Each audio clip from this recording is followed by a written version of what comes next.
Oh yeah, no, Yep. bit it, he's bit it. Double hook up. Yep. Hi everyone, thanks for tuning into this video. Thought I'd try something a little bit different this time. I'm going to do a voiceover on this one as it's pretty windy out on the boat, so we did struggle with any sort of decent audio. So for my current subscribers and any new viewers, let me know what you think. Leave a comment, like, subscribe, tell me what you think of this voiceover and whether it helped or detracted from the video. I'll be keen to hear your response. Either way, thanks again, enjoy the video and keep an eye open for plenty more. Cheers. A nice one. With the chill of winter on the air and the cooler weather approaching fast, the inshore snapper were getting ready to depart the shallows in search of deeper waters. With that in mind, Mike from New Zealand Fish Hunt and Guide, also a contributor for Ocean Angler, decided to organise a trip to the far north in search of the magical 20-pounder. With 2 boats and a few of the Ocean Angler crew meeting us a day or 2 later, we made tracks to the far north for the expedition. Situated 5 hours north of Auckland, the drive is a long haul by New Zealand standards and is not for the faint-hearted, but then again neither is a fishing. With a chance of a hookup and or a bust off by a 20-pound snapper or a marauding kingfish, sure to test the toughest drags, and your back, it keeps you on the tip of your toes, waiting for that magical moment. We made the trip up in a convoy, with the Walkleys with the FC 560, the Joker, in tow, followed by Sam and Josh and the Quintrix. By midday we'd reached our destination and we'd arrived at the Pukenui Lodge at Hohora Harbour. The accommodation would prove to be perfect. There was plenty of parking for the boats, and with a ramp less than 50 metres down the road from the big house, we didn't have far to go to get the boat was wet. Right, we're here at Pukenui in Hohora Harbour. That's it, here to do a bit of fishing. Bit of fishing, that's it. I mean, what, 5-hour tow up here from Auckland, and we've reached the destination, finally. Fair drive, but yeah, we're here. Hopefully we can find some kings and some giant snapper. Yeah. No, it's a nice spot. Got a couple of boats in tow. So yeah. Wait for everyone else to shop now. That's it. We'll get in the water and we'll go have a play. Yep. Do we want a beer? Of course we want a beer.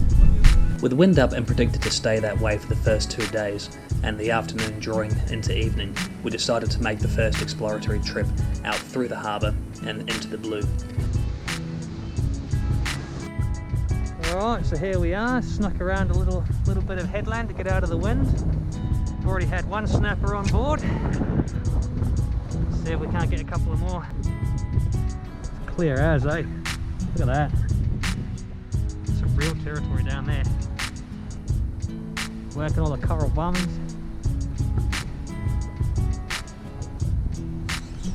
Yep. There we go. The chop was up and the wind was howling, so for the next few days we concentrated our efforts close to shore, in the bays and around the headlands. But still at times we're drifting over at well over 2 knots.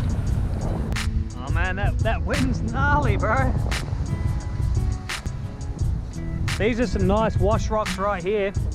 Aside from all this, we found some amazing water, teeming with willing snapper and the occasional kingfish ready to jump on a Zman softbait presented correctly. Fishing from the relative protection of the cliffs, this provided some amazing backdrop to fish in, with the white sands producing blue holes in between the bommies and areas to target with our lures. The snapper were not jumping over the sides, but we're getting a steady flow of good sized snapper, and all on the lures. More than enough to keep us interested in a few 10-pounders in the mix.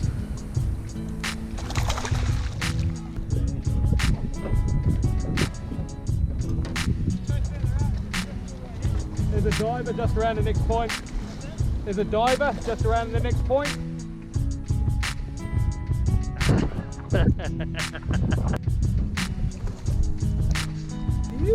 Sweet. Dory hole, man, dory hole.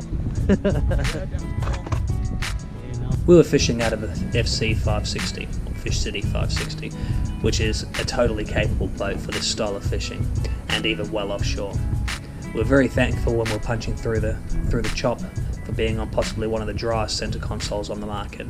The ride and design of these boats is truly a testament to these marine engineers.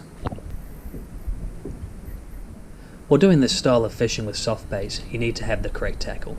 Yes, you can throw a lure on a flasher rod set, You may catch a fish or two, but when armed with precision gear such as the Ocean Angler Microwave V2 rod matched with 15-pound braid and a 2,500 reel, you couldn't be better equipped with the finesse combined with the stopping power of a much larger rod. You can always be confident that you can not only make the long cast needed, but you can make it with accuracy, also set the hook and land whatever's thrown at you.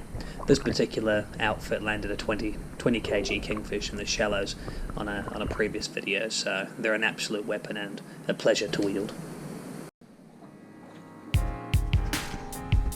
We proceeded to fish these couple of days with this style of fishing, catching plenty along the way.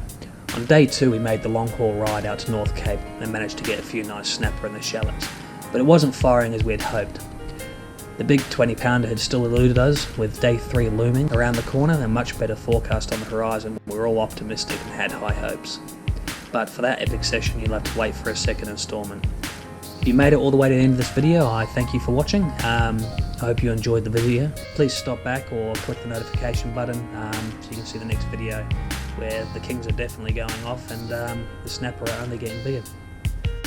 Until that time, tight lines and yeah, cheers for watching. Latest.